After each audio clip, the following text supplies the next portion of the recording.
Hello everyone. Before we start, make sure to like and subscribe to the channel, and leave a comment with where you're from and what time you're watching. That way, YouTube will keep showing you stories just like this one. Now, let's begin. I just turned 32 when I moved into that apartment on Cedar Avenue last September. It was a decent place in a 4-story building from the 60s. Nothing fancy, but the rent was reasonable, and it had these original hardwood floors that creaked in all the right places. I was working as a graphic designer for a startup downtown, pulling long hours but finally making enough to live alone after years of roommates. The divorce had been finalized 6 months earlier, and I needed a fresh start somewhere nobody knew my story. I remember thinking how perfect the timing was when I found the listing online. Available immediately, 2nd floor, corner unit with lots of natural light. The landlord, Mr. Garrett, was this heavy-set guy with a permanent sunburn who kept talking about how quiet the building was, how everyone kept to themselves. The first few weeks were exactly what I needed. I'd wake up early, make coffee in my tiny kitchen with the yellow walls, and sit by the window watching people head to work. My cat, Whiskers, loved the wide windowsills and spent most of his time sprawled out in the sunshine. I met a few neighbors in passing, mostly just polite nods in the hallway.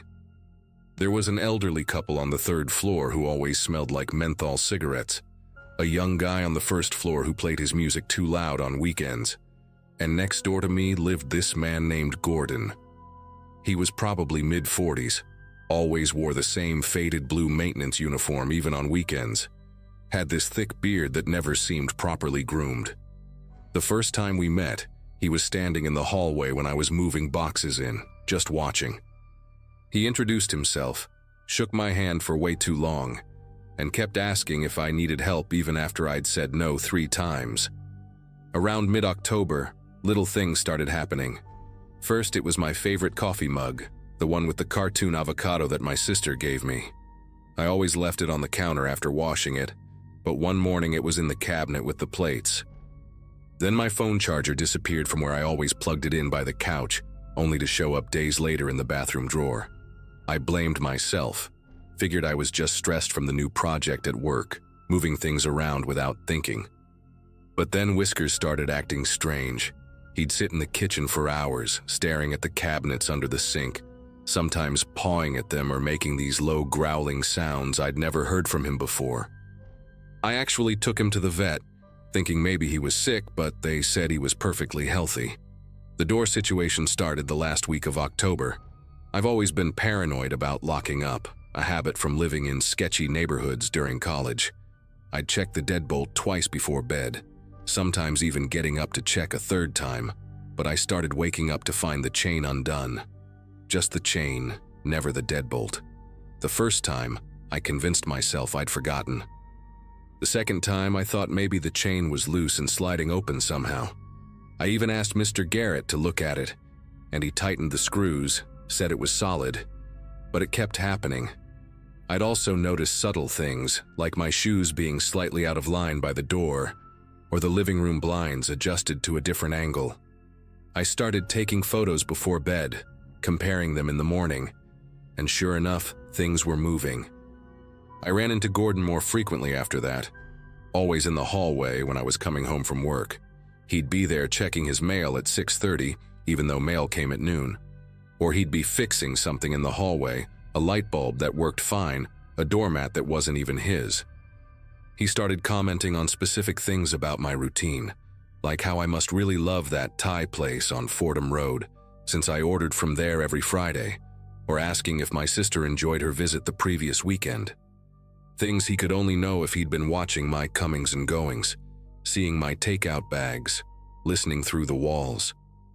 When I mentioned I was thinking about getting a security camera, his whole demeanor shifted. His face got red, and he went on this weird rant about privacy, how cameras made people paranoid, how the building was safe, and we all needed to trust each other. The breaking point came on a Monday night in early November. I'd been at a work presentation until almost 10, completely exhausted, just wanting to shower and crash. When I walked into my apartment, something was immediately wrong. The air felt different, like someone else's presence was still lingering. My laptop was open on the coffee table, which was impossible because I specifically remembered closing it that morning. There were crumbs on my kitchen counter, and I hadn't eaten there in days. But the worst part was the smell, this mixture of stale cigarettes and some kind of musky cologne that definitely wasn't mine. It was strongest in my bedroom. My jewelry box had been moved just an inch to the left, and my underwear drawer wasn't fully closed. I stood there in my own bedroom feeling violated in a way I couldn't even fully articulate. That's when I heard it, a soft thump from somewhere inside my apartment, like someone accidentally bumping into furniture. I grabbed my phone and a knife from the kitchen, then methodically checked every room, every closet, behind every door. Nothing. Nobody. But I knew someone had been there. Maybe still was there somehow. I called 911, my voice shaking as I explained everything to the dispatcher. 2 officers showed up within 15 minutes. A younger woman named Officer Daniels and her partner, an older guy who looked like he'd rather be anywhere else. They walked through the apartment, checking windows, testing the locks. The older cop kept giving me these looks like I was wasting their time, asking if I'd been drinking, if I was on any medication. But Officer Daniels took me seriously. She noticed that Whiskers was hiding under the bed, which she said was unusual for a cat when their owner was home. She stood in my kitchen for a long time, running her hands along the cabinets, checking the walls. That's when she found it. Behind the cabinet under my sink, the back panel was loose. Not just loose, it had been carefully modified with hinges so small you'd never notice unless you were really searching. When she pulled it open, we could see straight through into Gordon's apartment. He'd cut through the drywall between our units, creating a passage just large enough for someone to crawl through. The edges were smooth, sanded down, like he'd taken his time making sure it wouldn't snag on clothing. Officer Daniels called for backup immediately. Within minutes, my apartment was full of police, forensics people taking photos, detectives asking me questions. They found Gordon trying to leave through the building's back exit with a duffel bag. Inside it were some of my missing items, including that avocado mug, plus things I hadn't even realized were gone like a hairbrush, several photographs from my photo albums, and a spare key to my apartment that I kept hidden in a kitchen drawer. The detective who interviewed me, Detective Bryant, told me Gordon had been doing this for at least 2 months, probably since the week I moved in. He'd known the previous tenant, helped him move out, and that's when he'd started working on the passage. The maintenance uniform wasn't real. Gordon didn't work for the building or any company. He'd been unemployed for over a year, living off disability checks, spending his days in his apartment and, apparently, mine. They found notebooks in his place with detailed logs of my schedule, what I wore each day, phone conversations he'd overheard, even notes about my menstrual cycle based on products in my bathroom trash. He had a whole drawer full of plastic bags with items he'd taken, each one labeled with the date. There were things from other women too, former tenants from over the years, though I was the only one he'd built a passage for. What really got me was the photos they found on his computer. Hundreds of them, all taken inside my apartment while I was at work or asleep. Pictures of me sleeping, my mouth slightly open, hair spread across the pillow. Pictures of my clothes laid out on the bed like I was still wearing them. There was even video from a small camera he'd hidden in my shower drain, which explained why the water had been draining slowly. The forensics team said he'd been incredibly careful about when he entered, usually during my regular work hours, but sometimes he'd gotten bolder. Those nights when I'd woken up feeling watched, that instinct had been right. He'd been there, probably standing in my bedroom doorway, just watching me sleep. They found his fingerprints on my bed frame, my bathroom mirror, inside my closet. He'd touched everything, been everywhere, made himself at home in my private space. Gordon pleaded guilty to multiple charges, including burglary, stalking, and invasion of privacy. He got 8 years in prison, eligible for parole in 5. The prosecutor said it could have been worse if he'd touched me physically, but somehow that distinction didn't make me feel any better. Mr. Garrett had to pay for the wall repairs and gave me 3 months free rent, probably just to avoid a lawsuit. I stayed there exactly 1 more week while I looked for a new place, sleeping on a friend's couch because I couldn't stand being in that apartment at night. Every sound from the walls made me panic. Every creak of the floorboards sent me into a spiral. I'd catch myself checking behind the kitchen cabinets in the middle of the night, running my hands along the walls, searching for seams that shouldn't be there. Even Whiskers was different, jumpy and aggressive, hissing at shadows. I live in a different state now, a 5th-floor apartment with no shared walls except the floor and ceiling. I installed my own security system the day I moved in, cameras in every room that upload to the cloud, motion sensors, the works. My friends think I'm paranoid, but they didn't see those photos, didn't read those notebooks where someone had documented every detail of their life like they were a science experiment. Sometimes I still wake up at night and lie perfectly still, listening for sounds that don't belong, wondering if someone's watching. The detective told me Gordon had been a model prisoner so far, keeping to himself, no incidents. She also told me they'd found similar modifications in 2 other buildings where he'd lived before, though those passages had been sealed up years ago. Nobody knows how many women he'd watched, how many private moments he'd stolen. I changed my name legally last year, deleted all my social media, got a remote job so I could move whenever I felt unsafe. Maybe that makes him win in some way, changing my whole life because of what he did.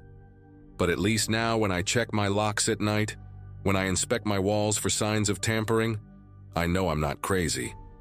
Sometimes being paranoid means you're paying attention.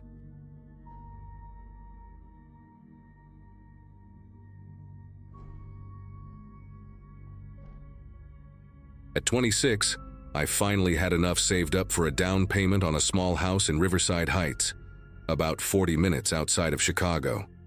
It was early October 2022, and after years of cramped apartments with paper-thin walls and neighbors who treated midnight like party hour, I was ready for some peace and quiet. The place wasn't much to look at, a single-story ranch from the 70s with faded yellow siding and a kitchen that screamed for renovation. But it had a decent backyard, a detached garage, and most importantly, it was mine. I'd been working as a network technician for a medical billing company for 4 years, pulling overtime whenever I could, eating ramen more nights than I'd like to admit, all for this moment. The neighborhood seemed perfect too, mostly older folks who'd lived there since the houses were built, the kind of people who kept their lawns pristine and waved when you drove past. The first few days were everything I'd imagined. I spent my evenings unpacking boxes, setting up my gaming setup in the spare bedroom, and actually enjoying the silence. No more bass thumping through the ceiling, no more couples fighting in the hallway at 3 a.m. Just the occasional car passing by and the rustling of the huge oak tree in my backyard. But on my 4th morning there, a Wednesday if I remember right, I stepped out onto the back porch with my coffee and noticed something weird. There were muddy footprints across the wooden deck, big ones, maybe size 11 or 12 boots. They started at the edge of the porch near the yard, went right up to my sliding glass door, and then traced back the same way. Thing is, we hadn't had rain in over 2 weeks. The yard was bone dry, the grass actually starting to yellow in spots. I walked around the entire property but couldn't find any mud anywhere. No leaky hose, no wet spots, nothing that would explain where someone could have gotten their boots that filthy. I grabbed some paper towels and cleaned them up, figuring maybe someone got confused and came to the wrong house. The neighborhood had a lot of similar-looking ranches, and I'd already gotten mail for the previous owner twice. But the next morning, there they were again. Same muddy prints, same path, from the yard to my sliding door and back. This time I took photos with my phone. The mud was this weird reddish-brown color, almost like clay, with deep tread marks that had these distinctive diagonal lines through them. I posted about it on the neighborhood Facebook group, trying to keep it light, just asking if anyone else had seen someone wandering around at night. Most responses were about checking my cameras, which I didn't have yet, or suggestions about getting a motion light. But one comment caught my attention. Mrs. Donovan from 2 streets over mentioned that the previous owner, a guy named Carl, had moved out pretty suddenly after living there for less than a year. She didn't say why, Just that one day his moving truck showed up and he was gone by evening. That afternoon, I installed a motion sensor light I picked up from Home Depot, one of those LED floodlights that could probably blind a pilot flying overhead. I also spread some flour across the porch before bed, an old trick my grandmother taught me for catching mice in the pantry. Figured it might show more detail than the wooden boards. I barely slept that night, jumping at every little sound. Around 2 a.m., the motion light kicked on. I practically fell out of bed rushing to the window, but by the time I pulled the curtain aside, the backyard was empty. Just that harsh white light illuminating the grass and the oak trees' twisted shadows. I stood there for probably 10 minutes watching, waiting, but nothing moved. When I finally went back to bed, I left the curtain cracked just enough to see if the light triggered again. The next morning, the flower told a different story. The footprints were there, but this time I could see exactly what happened. The boot prints came from the yard like before, but in the flower I could see where they'd stood, right at my sliding door. For a long time, based on how the flour was compressed and scattered. There were these weird marks too, like someone had been kneeling or crouching, and thin lines where fingers had traced along the glass. The worst part was a clear spot in the flour, roughly face-shaped, where someone had pressed close enough to the door that their breath had blown the flour away. They'd been looking inside, into my living room, where I'd fallen asleep on the couch the night before while watching Netflix. I called the police that morning, but they didn't seem too concerned. The officer who came by, a younger guy who looked fresh out of the academy, took some notes, suggested I get security cameras, and mentioned that break-ins were pretty rare in the neighborhood. He theorized it might be kids playing pranks, or maybe someone confused, possibly intoxicated. I took the day off work and drove to Best Buy, dropped almost $800 on a security system with 4 cameras. Spent the whole afternoon setting them up, one covering the front door, one on each side of the house, and one with a perfect view of the back porch and sliding door.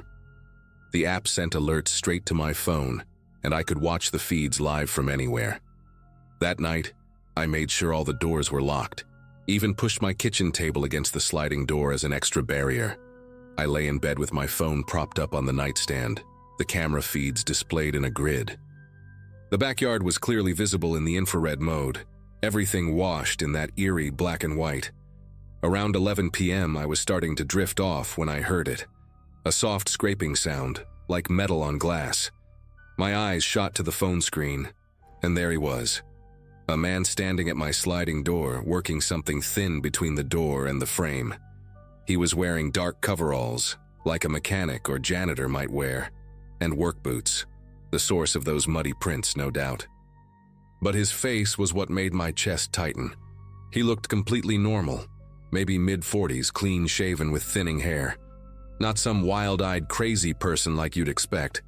He was focused, methodical, occasionally glancing up at the camera like he knew it was there but didn't care. And then he started talking. I couldn't hear him clearly through the glass and the distance from my bedroom, but I could see his mouth moving. I turned up the volume on the camera app, and that's when I heard it. My name. He was repeating my name, soft and steady, like he was calling a scared animal. "Nathan," he kept saying. "Nathan, just open up. We need to talk, Nathan." The thing is, I hadn't put my name on the mailbox yet. No packages had been delivered.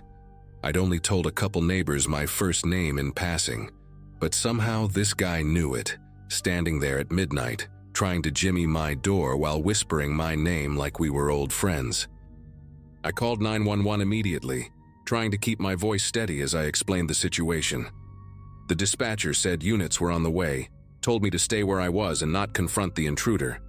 Through the camera, I watched him suddenly stop and tilt his head, like he was listening to something.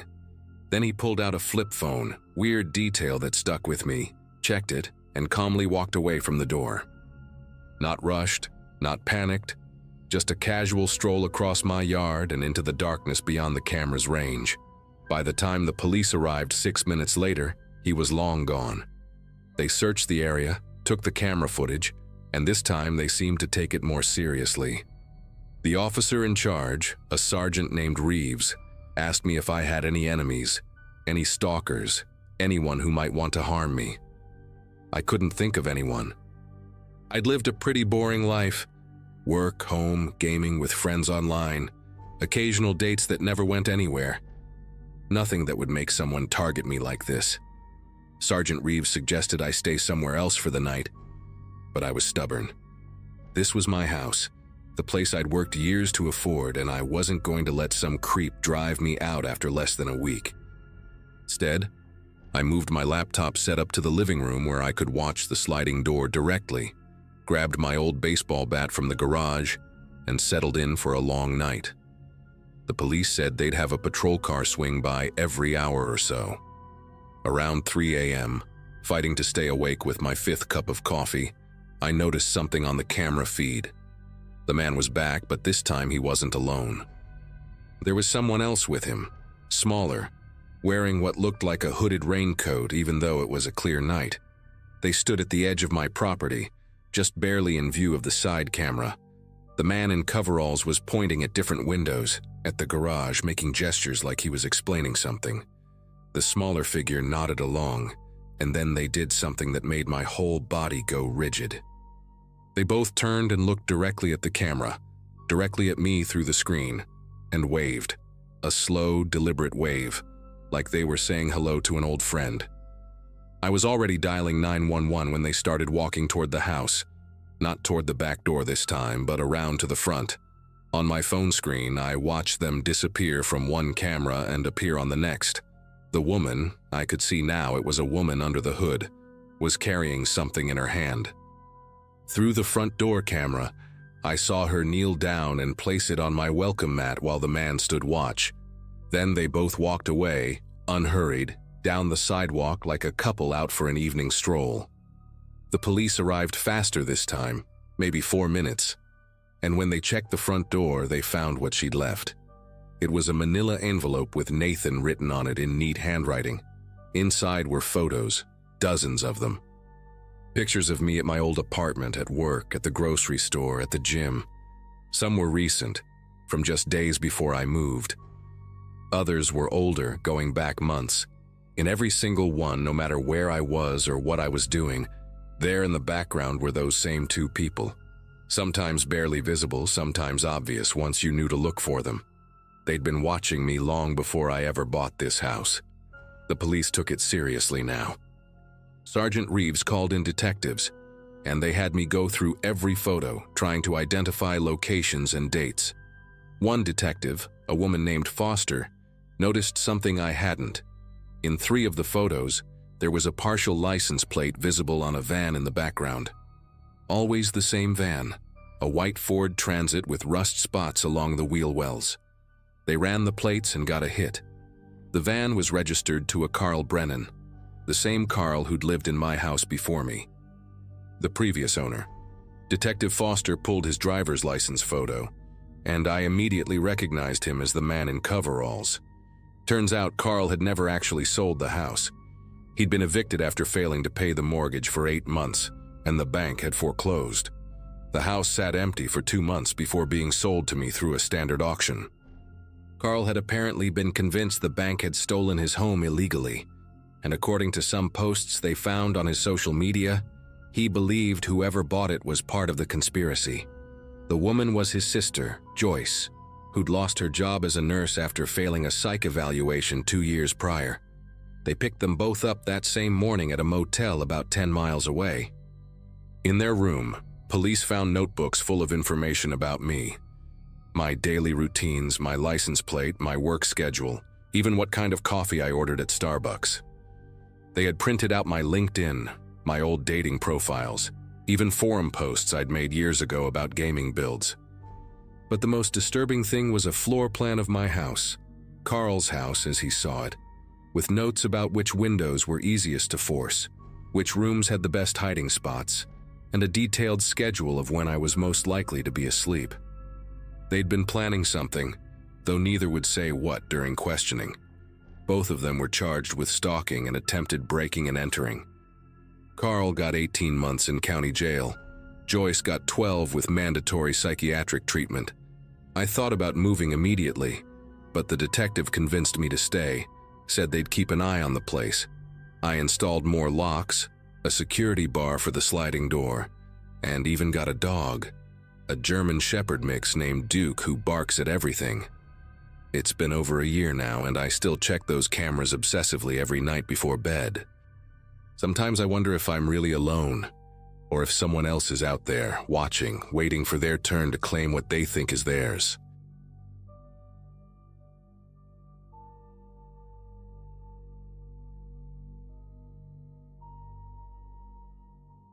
I never thought buying that house in Oakwood would turn my life into a nightmare. But sometimes the worst things hide in the most ordinary places. It was late spring of 2016, about 2 years after my wife passed away from cancer, and I finally felt ready to leave our old home behind. Too many memories in every corner, you know what I mean? I found this place on Willow Drive through a realtor friend who gave me a great deal. A single-story ranch with a pool and a huge backyard, perfect for starting fresh. The previous owner, an elderly man named Harold Finch, had apparently moved to Florida in a hurry to be closer to his daughter. The house had been sitting empty for about 8 months before I moved in, and honestly, it showed. The grass was knee-high, leaves clogged the pool, and there was this old wooden shed at the far corner of the yard that looked like it hadn't been touched in years. The first few weeks were pretty normal, just me fixing things up, cleaning out the pool, trying to make the place feel like home. I remember it was a Saturday morning in June when I first noticed something weird about the area near the shed. I was out there with my mower trying to tackle that overgrown mess of a lawn, when I hit this spot about 15 feet from the shed, where the ground just gave way a little. Not like a sinkhole or anything dramatic, but the mower wheels sank down maybe 3 or 4 inches, and when I pulled it back, there was this depression in the earth. The grass there was different too, darker, thicker, growing in this strange circular pattern maybe 6 feet across. I figured maybe there used to be a septic tank there or something, made a mental note to check it out later, and kept mowing. But then I caught this smell, faint at first, like rotting vegetables mixed with something chemical. It got stronger the closer I got to that soft spot, so I decided to leave that section for another day. That smell didn't go away. Over the next few days, especially when the sun hit that part of the yard in the afternoon, it would drift across to the patio where I like to sit with my coffee. It wasn't overwhelming, but it was persistent, like when you leave meat in the trash too long during summer. I tried to ignore it, told myself it was probably just decomposing roots from an old tree or maybe a dead animal under the ground. But here's the thing that really bothered me. My neighbor, Mrs. Hoffman, this sweet lady in her 70s who'd lived there for 30 years, she came by one afternoon with a casserole and mentioned something odd. She said Harold had been such a meticulous gardener, always out there tending to every inch of that yard, except for that one corner by the shed. In all the years she'd known him, she'd never once seen him plant anything there, or even walk on that patch of ground. She thought maybe he kept chemicals there that killed the soil or something. I couldn't stop thinking about what Mrs. Hoffman said. So the next morning, a Monday, I grabbed a shovel from the garage and decided to dig a small test hole, just to see what was down there. The ground was surprisingly easy to break through. Not hard-packed like the rest of the yard, but loose, almost fluffy, like it had been turned over before and never properly compressed. About a foot down, the soil changed color, went from brown to this grayish black, and the smell hit me like a punch to the gut. It was sweet and rotten and metallic all at once, nothing like any dead animal I'd ever encountered. I kept digging, telling myself I'd stop at 2 feet, but then my shovel hit something that made a dull, hollow sound. Not like hitting a rock or a pipe, softer, but solid. I scraped away more dirt and saw what looked like dirty, yellowed plastic sheeting, the heavy-duty kind contractors use, wrapped around something underneath. My first instinct was to pull the whole thing out, but something made me stop. The shape under the plastic was wrong, too long, too irregular to be a bag of chemicals or dead pet. I got down on my knees and used my hands to clear more dirt away, and that's when I saw it through a tear in the plastic. What looked like fabric, maybe denim, stained dark and clinging to something beneath. My mouth went completely dry, and I sat back on my heels, just staring at that hole for probably 5 minutes, trying to convince myself I was seeing things. But the more I looked, the more certain I became. The shape was about 6 feet long, maybe a bit less, curved in the middle like someone curled up on their side. I pulled out my phone with dirt-caked fingers and almost called 911 right then, but stopped myself. What if I was wrong? What if it was just old clothes wrapped around construction waste or something? I decided I needed to know for sure before calling anyone, so I carefully peeled back a corner of the plastic where it was already torn. The smell that came out was indescribable. Not just decay, but something chemical too, like formaldehyde mixed with soil. Underneath was definitely clothing, a flannel shirt, red and black checkered, the pattern still visible despite the staining. And below that, partially visible through another tear in the fabric, was something pale and waxy looking that made every hair on my body stand up. It was skin, or what was left of it, preserved in some weird way by whatever chemicals had been used. I scrambled backwards so fast I fell on my ass, phone tumbling into the grass. This time I didn't hesitate. I grabbed the phone and dialed 911, my voice probably shaking as I told them I'd found what I thought was a body in my backyard. The dispatcher kept me on the line, asking me questions I could barely focus on answering, while I stared at that hole, at that thing I'd uncovered, wondering who the hell was buried in my yard. The police showed up within 15 minutes. 2 patrol cars at first, then a detective in an unmarked sedan, then the crime scene van. They taped off my entire backyard like something out of a TV show, yellow tape stretching from my fence to the house. The detective, a woman named Detective Walsh with gray streaks in her hair and these intense green eyes, asked me to walk her through everything from the beginning while the forensics team set up a tent over the hole. I told her about Harold Finch, about the soft ground, the smell, Mrs. Hoffman's comments about him avoiding that area.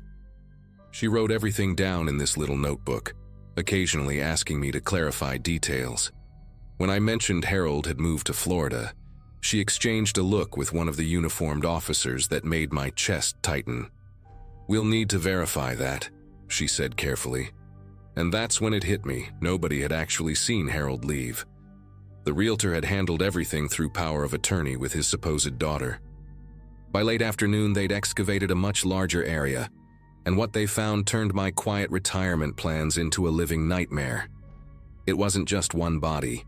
There were 3, all wrapped in the same plastic sheeting, all in different stages of decay. The forensics guy, who looked way too young to be doing that job, explained to Detective Walsh within my earshot that based on the preservation and insect activity, they'd been there for different lengths of time. The oldest one, maybe 5 or 6 years. The newest, probably less than 2. That meant Harold had been living above them, walking over them every day while he played the role of the friendly neighborhood retiree. The detective showed me photos on her tablet, missing persons reports from the area going back years. One was a traveling salesman named Robert Price, who disappeared in 2014. Another was a homeless veteran called Tommy, who used to hang around the local shopping center. The third one they couldn't identify yet, but the clothing suggested it was a woman. The investigation moved fast after that. Detective Walsh had officers canvassing the neighborhood, and what they learned painted a disturbing picture of Harold Finch. Several neighbors remembered him having visitors who never seemed to leave through the front door. He'd tell people they were relatives passing through or old friends from his military days, but nobody ever saw them actually depart. Mrs. Hoffman remembered one specific incident from about 18 months ago. A young woman with a green backpack had knocked on Harold's door asking about yard work, and Harold had invited her in to discuss it over coffee. Mrs. Hoffman never saw her leave, but Harold was out there the next morning, working near the shed with his wheelbarrow and bags of lime. At the time, she thought he was just doing garden maintenance. The detective also discovered that Harold's supposed daughter in Florida didn't exist. The power of attorney documents were forged, the Florida address was fake, and the money from the house sale had been transferred to an offshore account that vanished into a maze of shell companies. They brought in cadaver dogs and ground-penetrating radar after that, searching every inch of the property. The dogs went crazy near the basement wall on the north side of the house, and when they broke through the concrete, they found another plastic-wrapped bundle, this one much older, probably from the early 2000s based on the clothing. The basement discovery changed everything because property records showed Harold had only bought the house in 2008. That meant the previous owner, or someone before Harold, had started this horrific pattern. Detective Walsh spent hours going through old records and found that the house had changed hands 4 times since 1995, always sold quickly, always for cash, always to single men who lived alone. Each owner had left suddenly for family emergencies or job opportunities elsewhere. The FBI got involved at that point, suspecting we'd stumbled onto something much bigger than just Harold Finch. They thought maybe this house had been used by some kind of network, passed between people who shared certain dark interests, though they wouldn't tell me more than that. The investigation went on for 3 weeks.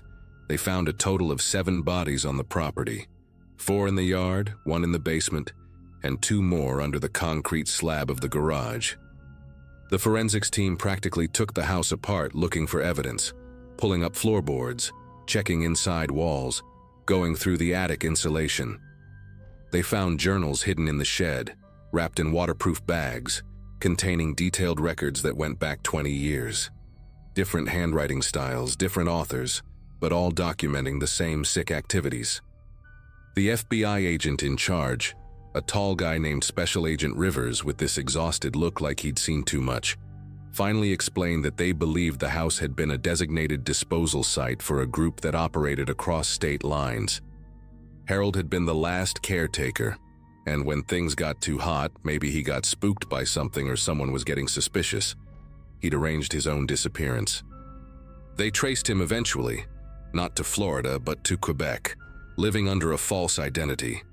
The Canadian authorities arrested him 3 weeks after the first body was discovered, found him in a modest apartment with hair dyed black and 20 pounds lighter, but they identified him through fingerprints. The trial was all over the news, but I couldn't bring myself to follow it closely. I moved out the day the FBI cleared the scene, stayed in a motel for 2 months while I sorted out the legal mess of breaking the lease. The property management company refunded everything and then some. They were terrified of lawsuits. I found a small apartment downtown, somewhere with no yard, no basement, just the 3rd floor of a building where I could hear my neighbors living their normal lives through the walls. Harold Finch got 4 life sentences, no possibility of parole, and gave up names of others in exchange for being kept in protective custody. 12 more arrests followed across 6 states. But here's what keeps me awake at night. In his confession, Harold said the house on Willow Drive wasn't the only one.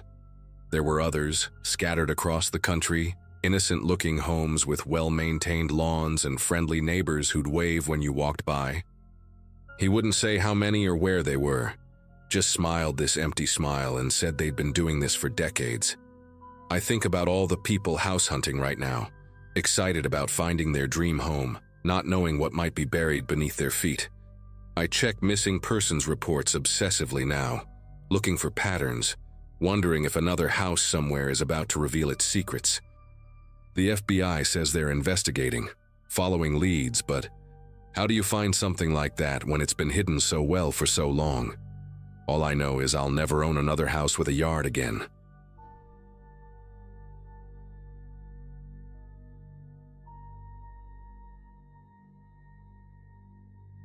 The rental listing seemed perfect for us. A 2-bedroom house with a fenced backyard in a quiet neighborhood just outside Denver, Colorado. I'd been searching for months after the divorce finalized in early 2023, desperate to give my 7-year-old daughter Chloe some stability after everything we'd been through. The landlord, an elderly man named Mr. Jameson with thick glasses and a hearing aid that whistled when he talked, assured me the area was family-friendly. He kept mentioning how the previous tenants, a retired couple, had lived there peacefully for 12 years. The rent was slightly below market value, which should have been my first warning sign. But as a dental hygienist supporting a child on one income, I couldn't pass up the opportunity. We moved in on a Saturday in late August, the summer heat making everything feel heavy and slow. Chloe immediately fell in love with her new room. It had these built-in shelves perfect for her collection of ceramic horses, each one named after a different constellation. That first night, after I'd tucked her in and read her favorite book about a brave rabbit who solves mysteries, I sat on our worn leather couch, feeling genuinely hopeful for the first time in months. The house smelled like fresh paint and pine sol from my cleaning frenzy, and through the kitchen window, I could see fireflies dancing in the backyard. I remember thinking how different everything felt from our cramped apartment downtown, how the silence here was almost unsettling after years of sirens and traffic. Around 11, I did my usual routine of checking all the locks twice, a habit from the apartment days, and noticed nothing unusual except for a cat sitting on the fence post, its eyes reflecting green in the porch light. Monday morning changed everything. I stepped out to grab the newspaper. Yes, this neighborhood still had actual paper delivery, and nearly tripped over what was scattered on our front steps. 7 cigarette butts, all the same brand with gold filters, arranged almost deliberately in a semicircle. Next to them sat 3 beer bottles, the labels peeled off in long strips and stuffed inside like someone had nervous hands and too much time. The bottles were still damp with morning dew, but when I picked one up, I could smell stale beer mixed with something else. Cologne, maybe, that musky kind older men wear. My first thought was teenagers, maybe kids from the neighborhood testing boundaries with the new residents. I grabbed a grocery bag and cleaned it all up before Chloe could see, telling myself it was probably a one-time thing, maybe even meant for a different house. But it happened again Wednesday morning, except this time there were 9 cigarette butts and 4 bottles, plus a crumpled receipt from a gas station dated 2:47 a.m. The receipt had a coffee stain on it and listed items I'll never forget: zip ties, latex gloves, and a flashlight. My chest got tight reading it, but I kept rationalizing. Maybe someone dropped it by accident. Maybe it blew over from another yard. I called the non-emergency police line, and the officer who answered sounded barely awake, probably pulling the night shift. He took my report with the enthusiasm of someone filling out paperwork for a lost cat, said they'd have someone patrol the area more frequently. I didn't mention the receipt details because I felt stupid, paranoid, like one of those women who overreacts to everything after watching too many true crime documentaries. That afternoon, I installed a Ring doorbell camera with my own shaking fingers and a YouTube tutorial, dropping the screwdriver twice because I kept looking behind me at every little sound. Friday night was when everything escalated beyond my ability to rationalize. Chloe had been complaining about a toothache all day, so I gave her children's Tylenol and tucked her in early, around 7:30. Her room faced the backyard, and I always kept her curtains closed at night. Another leftover paranoia from apartment living. I was in the living room folding laundry and watching a cooking show, the kind where they make impossible desserts in impossible time frames, when I heard it. This breathing sound, heavy and deliberate, right outside Chloe's window. Not like someone who'd been running, more like someone trying to breathe quietly but failing, the way my ex-husband used to sound when he'd come home drunk and try to sneak past me sleeping on the couch. The breathing had a rhythm to it. 3 deep inhales, a pause, then a long exhale that fogged up the glass. I could see the condensation forming on the window from where I stood frozen in the hallway. I grabbed my phone and the baseball bat I kept behind my bedroom door, my bare feet silent on the carpet as I crept toward Chloe's room. She was still asleep, curled up with her stuffed elephant named Mr. Peanuts, completely unaware. The breathing continued, and now I could hear something else, fingernails dragging across the window screen in slow, deliberate lines. Through a gap in the curtains, I saw a shadow, distinctly human, wearing what looked like a baseball cap pulled low. The figure wasn't trying to break in, just standing there, breathing and touching the window like they were trying to memorize its dimensions. My finger hovered over 911, but then I heard footsteps moving away from the window, heavy boots on gravel, heading toward the side of the house where my bedroom was. The motion sensor light clicked on, flooding the side yard with harsh white light, and the footsteps quickened but didn't run. Whoever it was had been here before, knew exactly where they were going. Then came the sound that made every hair on my body stand up. The doorknob to the back door turning slowly, testing. A pause. Then the front doorknob. Another pause. The sliding glass door to the patio rattling gently in its track. He was methodical, patient, moving from entry point to entry point like he had a checklist.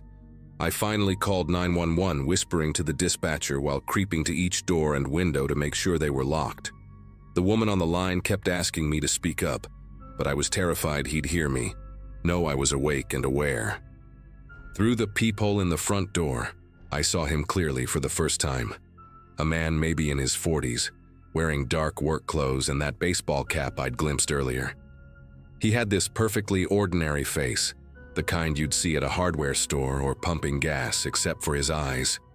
Even from that distance through that tiny lens, I could see they were completely focused, studying my door locks like they were a puzzle he was determined to solve. The testing of the locks went on for what felt like hours, but was probably only 15 minutes according to my phone log. He'd try a door, wait, listen, then move to the next one. At the garage door, he spent extra time, and I heard metal scraping, maybe a screwdriver or a pick.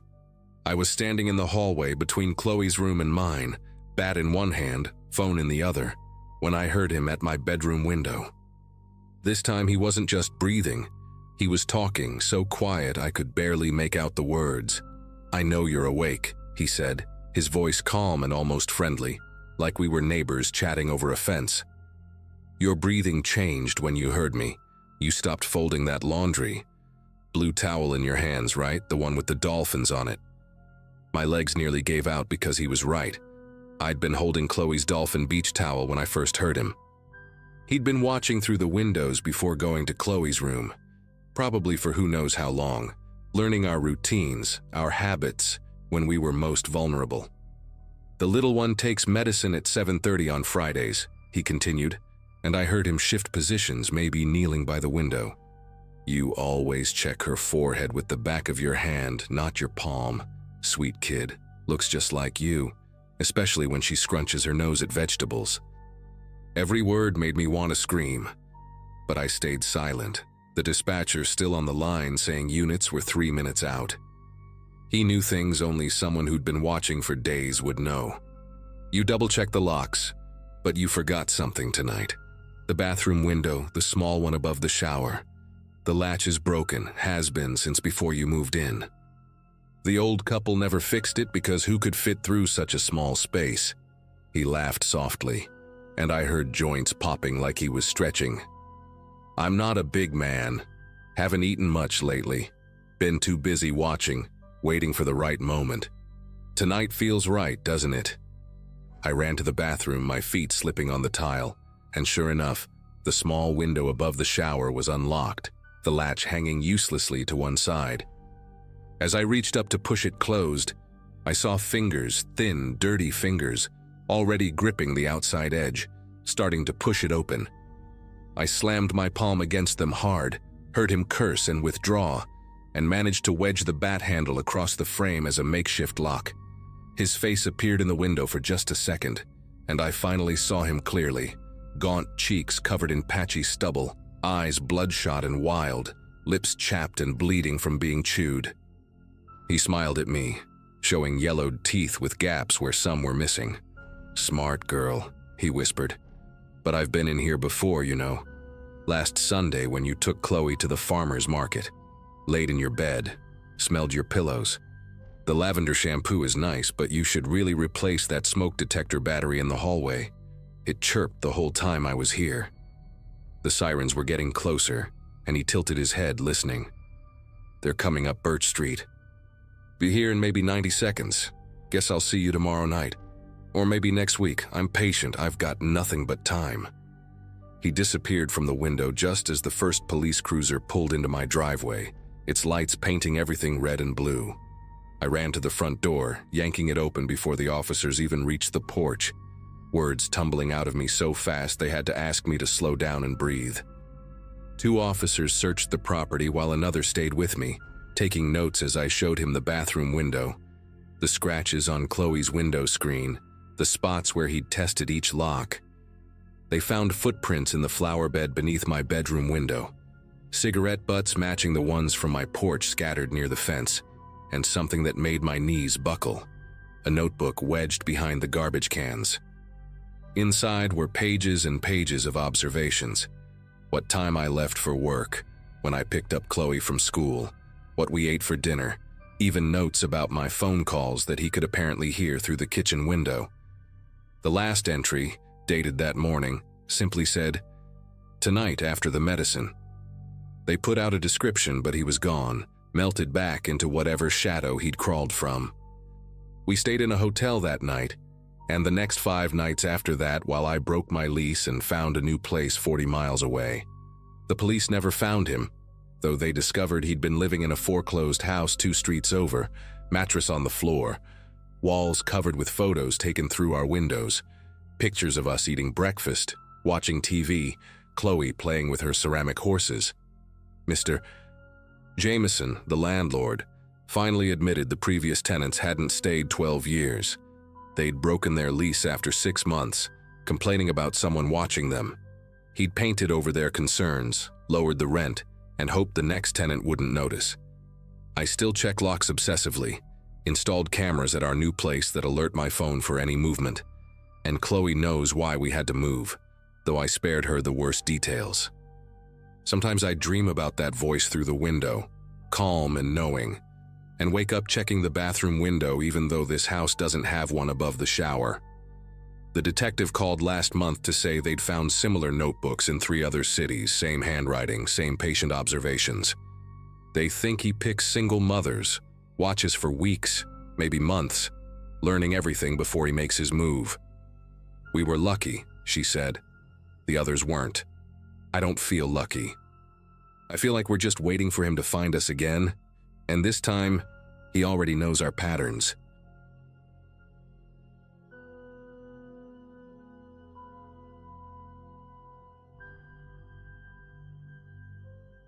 My wife Jennifer and I had been hunting for houses for months when we found that colonial in rural Pennsylvania, about 40 minutes outside Pittsburgh. 8 years we'd been saving, cramming ourselves into tiny apartments, eating ramen more nights than I care to admit, all to scrape together a decent down payment. It was a 1940s house that had been sitting on the market for almost a year. Mr. Hutchinson, the elderly owner, had passed away, and his kids were practically begging someone to take it off their hands. They accepted our lowball offer so fast it should have been a red flag. But Jennifer was 7 months pregnant, and we were running out of time. We needed a place with a real nursery, not the closet we'd been calling a second bedroom in our apartment. Sure, the inspection report was a novel. Ancient wiring, pipes that belonged in a museum, windows painted shut since the Nixon administration, but nothing we couldn't tackle with some elbow grease and determination. After we moved in, every day brought a new project and a new problem. Our first week, the upstairs bathroom started leaking through the kitchen ceiling. Week 2, we discovered the previous owner had been using newspaper as insulation in the attic. Week 3, a family of raccoons decided our chimney was their new vacation home. But between all the chaos, we were making it ours, stripping away decades of floral wallpaper, sanding down original hardwood floors that had been buried under carpet since the 70s. About 6 weeks in, I decided to tackle the basement, thinking I could convert it into a proper home office. I was down there measuring for drywall when something struck me as wrong. According to my tape measure, the basement was a full 12 feet shorter than the foundation outside. When I really examined that north wall, I could see it. Different materials, newer concrete blocks, like someone had walled off a section decades after the house was built. I called Jennifer down to look at it, and she agreed something was definitely off. We spent the next hour tapping along the wall, listening for hollow spots until we found it, a section near the corner that sounded completely empty behind it. I grabbed my drill and made a small hole, just big enough to snake my phone through with the flashlight on. What I saw made no sense at first. It was a narrow corridor, maybe 3 feet wide, running along the entire length of the wall. There were wooden shelves built into one side, stocked with what looked like canned goods and gallon jugs of water. But that wasn't the strangest part.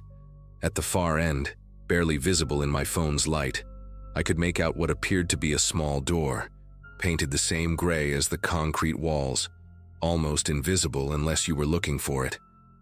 Jennifer wanted to call someone right away, the police, the previous owner's kids, anybody, but I convinced her to let me open up the wall first.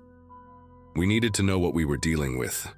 I spent the next 3 hours with a sledgehammer and a crowbar, carefully taking down a section of the false wall. The smell hit us immediately, not death or decay, but something stale and medicinal, like a hospital room that hadn't been aired out in years. Those shelves I'd seen were stocked with enough supplies to last months. Canned soup, beans, powdered milk, boxes of crackers, all with expiration dates from 2015.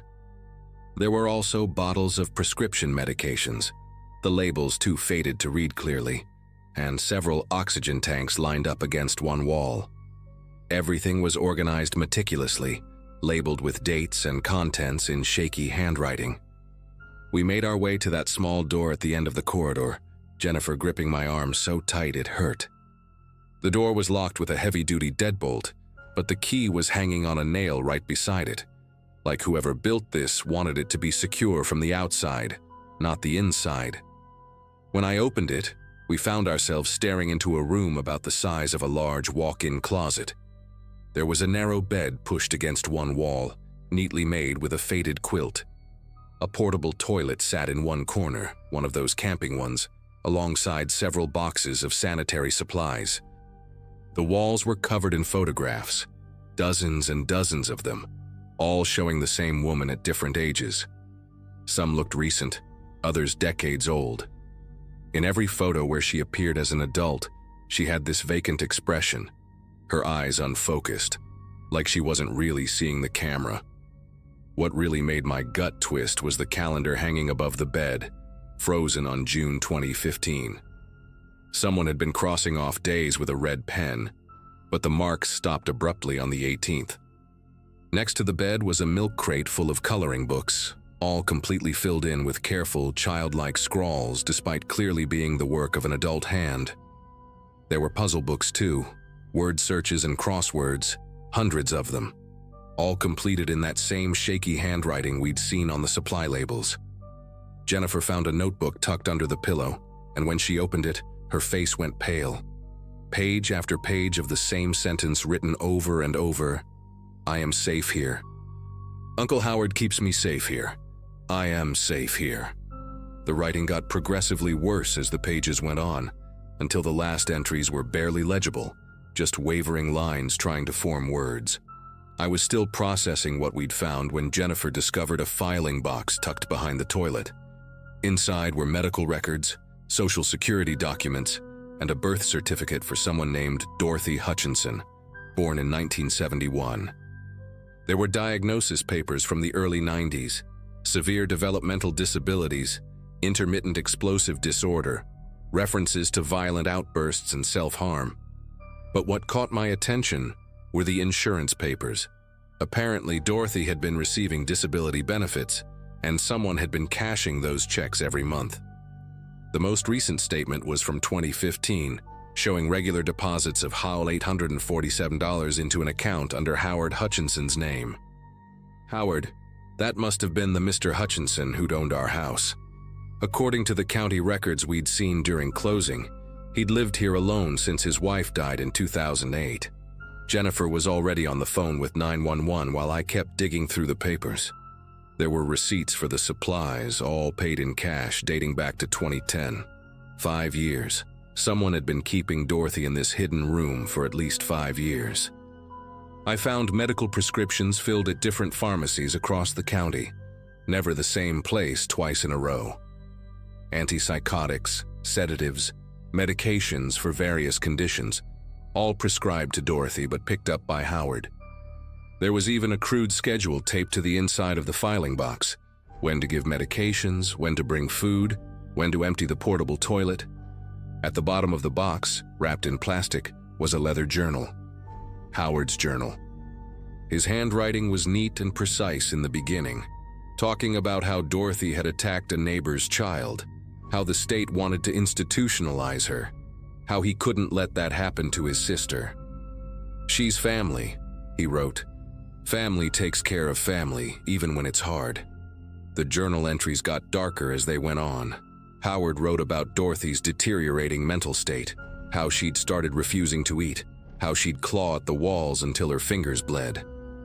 He'd had to increase her medications, sometimes doubling the doses just to keep her calm. By 2014, he was writing about his own health problems: diabetes, heart issues, difficulty making it down the stairs every day. His last entry was dated June 15th, 2015. "Dorothy hasn't spoken in 3 weeks. She just stares at the wall and rocks. I don't think she knows who I am anymore. I don't know how much longer I can do this. Maybe I should have let them take her. Maybe I was wrong. But it's too late now. Who would understand? Who would forgive this?" 3 days later, according to the calendar in Dorothy's room, someone stopped marking off the days. The police arrived within minutes, followed by detectives, forensics teams, and eventually social services. They found more than we'd discovered. There was a ventilation system Howard had rigged up, hidden behind the ceiling tiles. A baby monitor mounted in the corner so he could watch Dorothy from upstairs. They even found a second entrance we'd missed, a hidden panel that led to the old coal cellar, probably how he'd gotten her in and out without neighbors noticing. The detective told us they'd tracked down Howard's kids, who lived out of state. They swore they had no idea Dorothy even existed. Their father had told them his sister died in a car accident in the 90s. They'd never questioned why he lived alone in such a big house, why he never wanted them to visit, why he always met them at restaurants or their homes instead. The retirement home where Howard spent his final years confirmed he'd never mentioned having a sister during his stay there. They searched for Dorothy for weeks. The FBI got involved, thinking maybe Howard had moved her somewhere before going into the retirement home. They checked every hospital, every morgue, every Jane Doe case from 2015 onward. Nothing. The investigation revealed that Howard had been admitted to the retirement home in early 2016 after a severe stroke left him partially paralyzed. His children had found him collapsed in the house and made the arrangements. They'd hired a company to clean out what they thought was just hoarding in the basement. But those workers had only cleared the main area, never noticing the false wall. Dorothy had simply vanished somewhere between June 2015 and Howard's stroke in 2016. The detective's theory was that she'd died in that room, and Howard, in his deteriorating mental state, had somehow disposed of the body. But they never found any evidence. No DNA, no signs of violence. Nothing to indicate what had happened during those final months. We couldn't stay in that house. Even after the investigation ended, even after contractors opened up all the walls to make sure there were no other hidden spaces, we couldn't sleep there. Jennifer started having panic attacks every time she went into the basement. I'd lie awake at night thinking about Dorothy in that room, crossing off days on her calendar, writing those same words over and over while her mind slipped away. We sold the house at a massive loss and moved back into an apartment. The new owners were some young couple who thought they were getting a deal, just like we had. I wanted to warn them, but what would I say? That technically nothing supernatural happened there? That it was just human cruelty, the kind that happens behind closed doors every day? Sometimes I drive past the house and wonder if they've felt it yet, that weight in the basement, that wrongness in the air. Or maybe they've already found something we missed. Maybe there are more secrets in that house waiting behind other walls. All I know is that every time I see a "For sale by owner" sign now, especially on an old house with a too good price, I think about Dorothy Hutchinson and drive a little faster.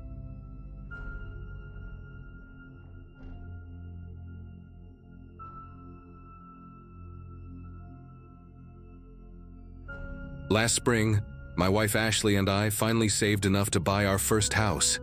It was April, and we'd been married for just over 2 years, both of us teaching at the local high school in a small town in Ohio. The house was a foreclosure, which explained the price. A 1940s two-story colonial that had been empty for almost 3 years. The realtor, Mrs. Blackwood, was this tiny woman with silver hair pulled back so tight it made her eyes look surprised all the time. She kept mentioning how motivated the bank was to sell, practically pushing the keys into our hands. We should have asked more questions, but we were too excited about the hardwood floors, the original crown molding, and that huge backyard where we imagined our future kids would play. The inspection came back mostly clean, just some old pipes that would need replacing eventually, and a furnace that had maybe 5 good years left in it. The first week after moving in was a blur of unpacking boxes and arguing about where the couch should go. It was a Saturday morning when we decided to tackle the basement. We needed space for Ashley's photography equipment, and the basement seemed perfect. It was surprisingly dry for such an old house, with those thick stone walls that stayed cool even as spring turned warmer. There were 3 separate rooms down there, plus the main area where the previous owners had started building what looked like a workshop. The first room had shelves lining the walls, perfect for storage. The second was smaller, with a single window near the ceiling that let in these thin streams of dusty light. But the third door, tucked into the far corner where the stone walls met, that one was different. 4 industrial-sized slide bolts were drilled into the door frame, all on the outside, the kind you'd see on a barn door but heavier, more serious. The wood around them was splintered and damaged, like they'd been installed in a hurry, without much care for appearance. Ashley ran her fingers along the bolts while I grabbed a crowbar from the toolbox we'd brought down. The metal was cold and rough with rust, but not ancient rust. Maybe 10, 15 years old at most. What really made my chest tighten was realizing that each bolt was positioned at a different height. One near the floor, one at waist level, another at shoulder height, and the last one almost at the top of the frame. Whoever installed these wanted to make absolutely sure that door stayed shut. I remember Ashley made this nervous laugh, the kind she does when she's trying to pretend something doesn't bother her, and said we should probably just leave it alone, maybe call the realtor first. But I was already working the crowbar under the first bolt. The screws came out easier than expected, like the wood had gone soft around them. Each bolt made this awful screech as I pried it loose, metal grinding against metal, until finally all 4 were off and piled on the concrete floor, like broken fingers. The door itself was heavier than it looked, solid oak that had warped slightly over the years. It took both of us pulling to get it open, and when it finally gave way, this stale, thick air rushed out.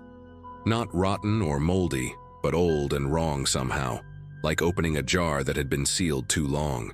The room was maybe 8 feet by 10 feet, no windows, just bare concrete walls and floor. But it wasn't empty, not really. There was a metal bed frame pushed against one wall, no mattress, just the springs all rusted and sagging in the middle.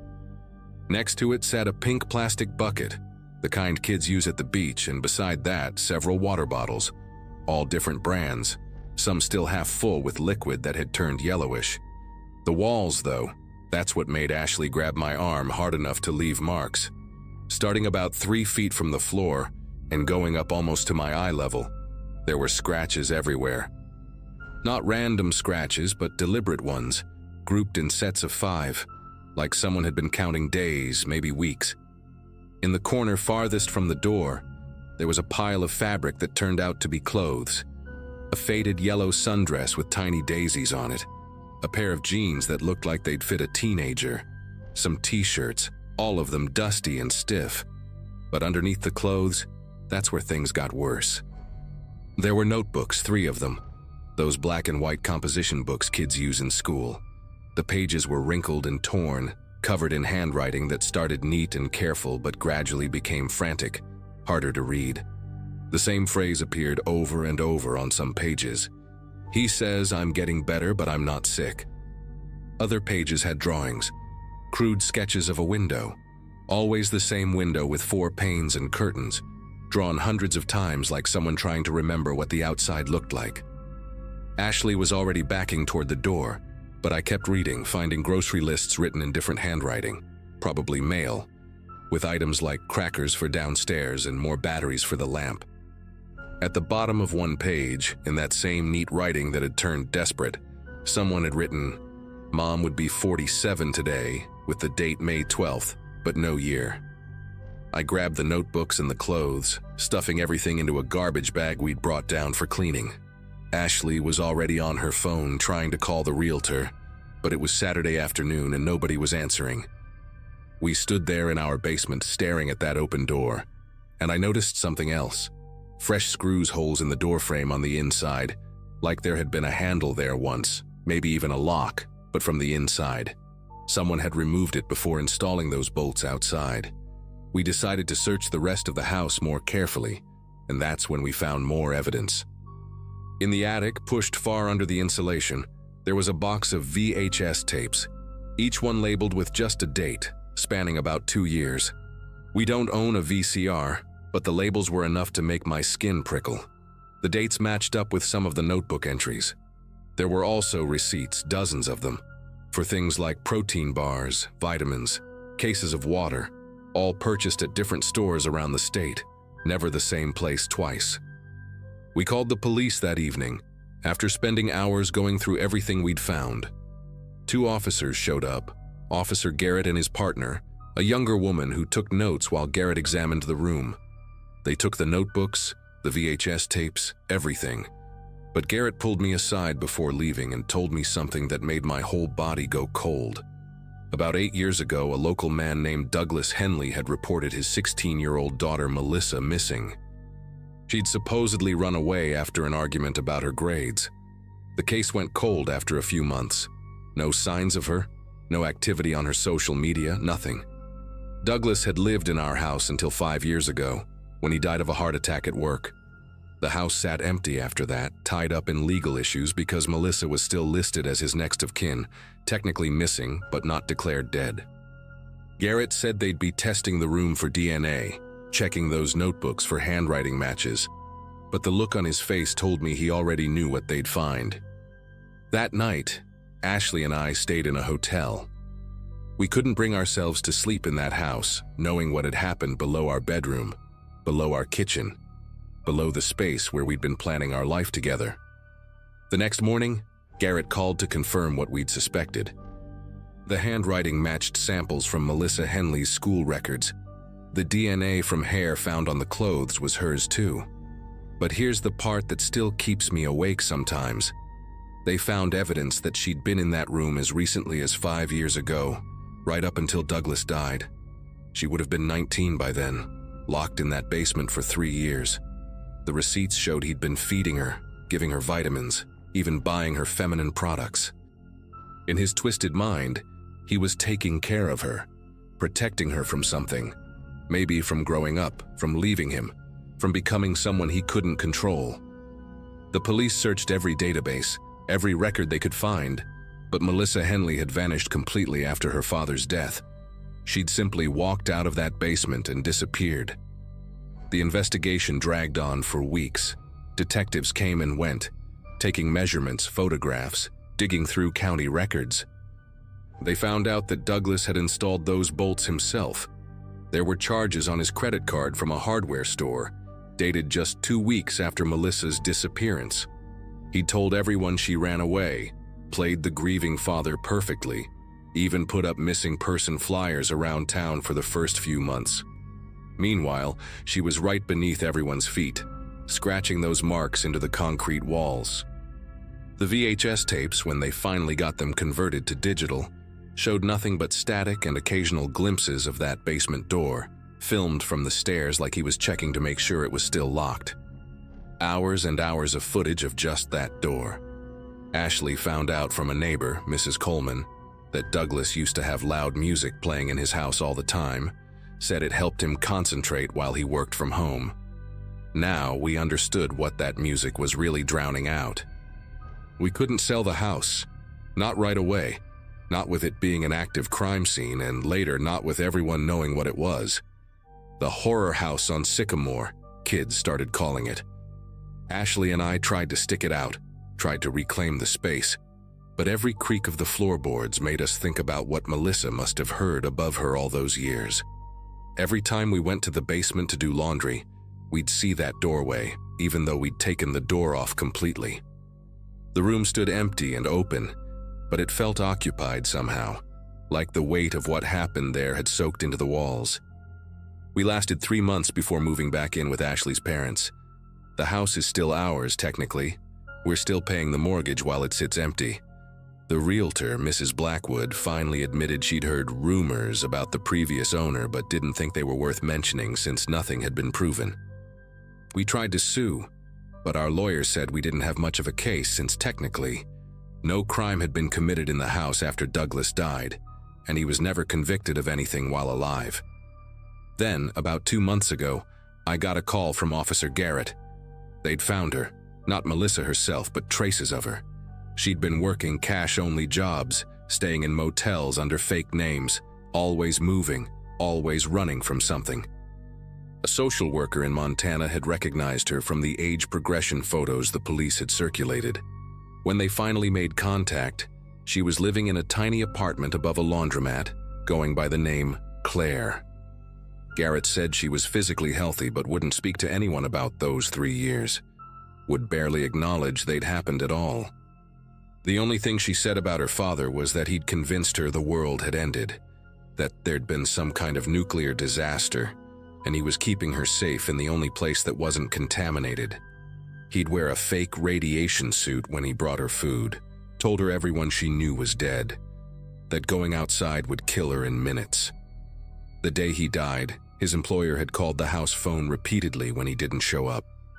She heard it ringing above her for hours before the sound finally stopped. It took her 2 more days to work up the courage to try the door, only to find it had been unlocked the whole time. The bolts were just for show by then, just part of maintaining the lie. The state pressed charges posthumously, more for the record than anything else. Ashley and I finally sold the house last month at a massive loss to a property developer who plans to tear it down. They're going to build 2 smaller houses on the lot, fresh starts with no basements. Melissa, Claire now, she sent us a letter through her social worker, just 1 line. I hope you can make good memories there. We couldn't bring ourselves to tell her we'd already left, that nobody could make good memories in a place like that. Sometimes I drive by the lot, especially now that they've started demolition. Yesterday I watched them fill in the basement with concrete, truck after truck of it, like they were burying something that should have never existed. Ashley says I need to stop going back, that we need to move forward, and she's right. But every time I see a basement door with a lock on it, even a normal one, even from the inside, I think about Melissa counting days in sets of 5 on those walls, waiting for a world to end that had already ended for her the moment her father decided she belonged to him forever.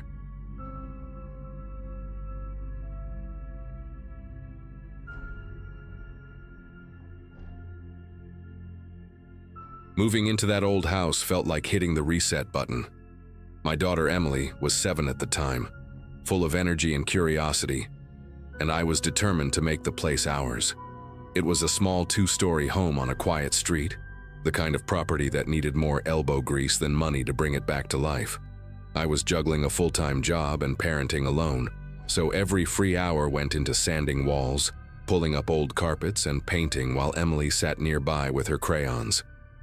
Life was messy but steady, and in those first few weeks the noise of hammers and the smell of fresh paint became our soundtrack. One Saturday afternoon, while pulling up the warped floorboards in the upstairs hallway, I noticed something wedged between the beams. At first I thought it was just trash left behind by the previous owners, maybe scraps of wallpaper or an old shopping list. But the papers were folded neatly, stacked together like they had been hidden there deliberately. The handwriting was cramped and slanted, written in blue ink that had faded slightly. The first page started with a simple line: "Lights out at 10:37, curtains drawn at 10:42. My initial reaction was confusion. It didn't take long to realize these weren't random notes. They were observations. The deeper I read, the more unsettling it became. The notes listed out times, actions, and even descriptions of the people who had lived there before us. Man leaves for work, 7:12. Wife smokes on back porch, 7:34. Child bikes around block, 315.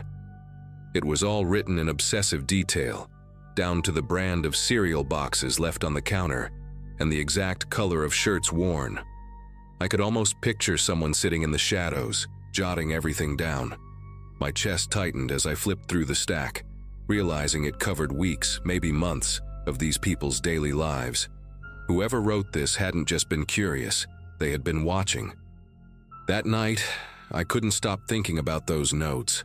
Lying in bed, I kept replaying the words in my head, the way every movement had been cataloged like entries in a twisted logbook. Emily slept soundly in the next room, unaware, but I found myself getting up twice just to check her window locks. I told myself the stalker had probably been long gone, that the notes were just remnants of another family's nightmare, not mine. Still, there was something about the way they had been tucked away so carefully under the floorboards, as if meant to be found later, that made it hard to shake the unease. 2 days later, I was in the kitchen making dinner when I caught myself glancing at the window above the sink more than usual. The blinds were open just enough for someone to see inside if they wanted. That thought crawled into my mind and stayed there, so I pulled the cord and let the slats fall shut. Emily came bouncing in, asking if she could ride her bike before it got dark. I almost said no, but I didn't want her to notice my uneasiness. Instead, I told her to stay close, circling the driveway where I could keep an eye on her. Even then, I found myself stepping outside with a dish towel still in hand, scanning the street for movement. That night, as I was folding laundry in the living room, I heard a faint scrape, like the drag of a shoe on pavement, right outside the house. I paused, listening. The sound didn't repeat, but when I peeked through the blinds, I thought I saw the faint glow of a cigarette ember across the street. Just a pinprick of light, then gone. My heart thudded hard against my ribs. I stood there in the dark, barely breathing, wondering if someone had been standing there the whole time, quietly watching. I told myself it was probably just a neighbor, but I couldn't shake the possibility that it wasn't. The following morning, a new sheet of paper slid under the front door. It wasn't folded, just laid flat, with that same tight handwriting. This time, the details weren't about the family before us. They were about me. Coffee made at 6:41. Daughter eats cereal at 7:03. Leaves porch light on until 8:12. I remember the way my fingers trembled as I held the page, the letters blurring because my eyes watered with panic. Someone had been outside close enough to see everything we did down to the minute. I locked every door and window in the house, even though it was broad daylight, and called in sick to work. Emily didn't understand why I wouldn't let her play outside that day. She kept asking, and I kept dodging, trying to keep my voice calm. I didn't want to scare her, but every time she walked near a window, I caught myself pulling her back or closing the curtains tighter. I even went upstairs and checked under the beds, inside closets, places I knew were empty, just to convince myself. Still, every corner of the house felt thinner, less private, as if whoever was writing those notes could see through the walls. That evening, after putting Emily to bed, I sat in the living room with every light off, staring at the front door. I wanted to catch whoever was doing this, to prove to myself it wasn't all in my head. Around midnight, there was a faint creak on the porch boards, the kind you only hear when someone steps on them. I didn't move. My pulse hammered in my ears as I watched the silhouette of paper slide under the door again. I didn't pick it up right away. I just waited, listening to footsteps retreat down the walkway, measured and unhurried, like they had no fear of being caught. When I finally bent down, I saw the page was shorter this time, just one line. Window upstairs left open at 9:26. My breath caught in my throat because Emily's window was the one facing the street, and I knew I had left it cracked earlier to air out her room. I bolted up the stairs, nearly tripping, and slammed it shut.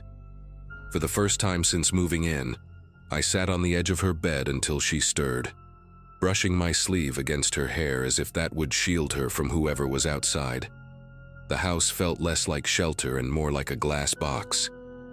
The next morning, I packed a bag for Emily and drove straight to my sister's house 2 towns over. I didn't even leave a note behind. From there, I called the police, who agreed to check the property. They found no one, no sign of forced entry, and no fingerprints on the papers. The officers told me to be cautious, but admitted they couldn't do much without catching someone in the act. When I asked if they had seen the notes, one of them looked uncomfortable and simply said, "We've seen cases like this before. Sometimes they stop as suddenly as they start." That wasn't the reassurance I was hoping for. I never went back to that house. I broke the lease, lost the deposit, and moved into a cramped apartment closer to family. It wasn't ideal, but at least I could breathe again without constantly checking windows and blinds. Emily adjusted quicker than I did. She doesn't remember much beyond me being extra worried back then.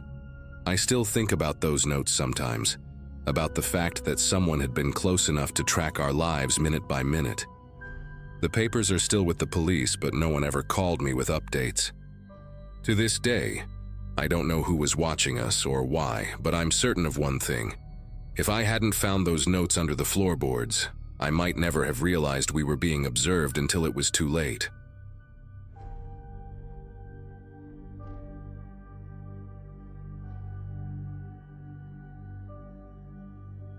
It didn't take long after moving into that neighborhood for me to notice something strange about the house directly across from ours. At first glance, it was practically a mirror image of the one my wife and I had just bought. Same shape, same siding, same front porch, but it carried this odd frozen quality, like it had been paused in time. The grass was cut but never freshly trimmed.